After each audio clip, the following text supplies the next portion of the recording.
Well, coronavirus is also having a huge impact on the housing market. The government has advised people against buying a house at the moment, and some banks and building societies have cut their mortgage options. It's left some prospective house buyers and those looking to remortgage in limbo. Earlier, I spoke to Malcolm Davidson from UKmoneyman and asked him about the impact the pandemic is having on the mortgage market. The major thing is that surveyors can't go out and value properties.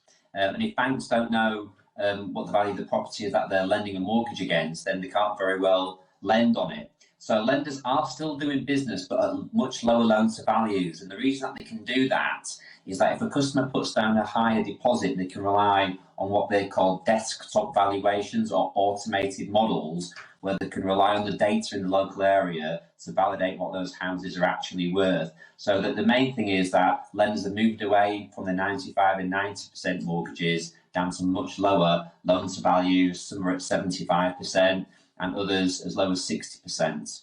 And is that being reflected in remortgages as well? People coming to the end of a fixed mortgage, they want a new deal, but some banks say they need 40% equity.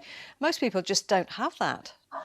Yeah, that's true. So if that's happening to anyone that's watching the show, then if your deal's coming to its end and you're not able to remortgage to a different lender because you haven't got enough equity, then your current lender may well and probably should offer you another deal to stay with them. It's like a follow-on deal. It might not be as good as the deals that you can get elsewhere, but if moving elsewhere isn't an option, then taking a product switch within your current lender is going to be much cheaper than dropping onto the lender's standard rate of interest.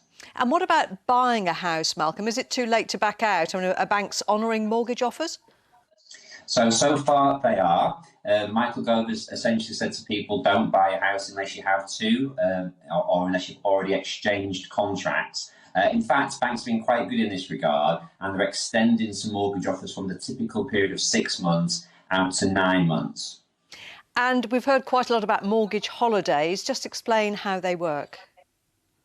Yes, so you should be entitled to a 3-month payment break, but you should only take this if you need to do so.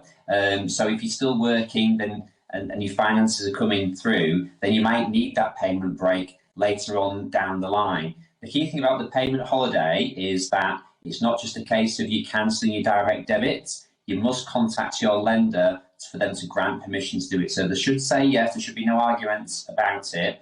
But remember, you're not getting that 3 months is not getting written off. You'll still have to make those 3 months up at a later date, and your lender will probably extend the term of your mortgage by the equivalent of 3 months. And what about in the future, Malcolm? What impact will being furloughed have on your credit rating if you're trying to get a mortgage? Well, furlough is interesting because some lenders have just announced this week that they're continuing to lend based on the furloughed income. I think that's quite a generous response again, because realistically, not all furloughed workers will return to work. I don't think people are going to be unfurloughed, if that's a word, as quickly as they were furloughed. In terms of affecting credit rating, it won't affect it at all, as long as you can keep all the payments up on your mortgage and other unsecured credit. OK, really useful information. Thanks very much, Malcolm.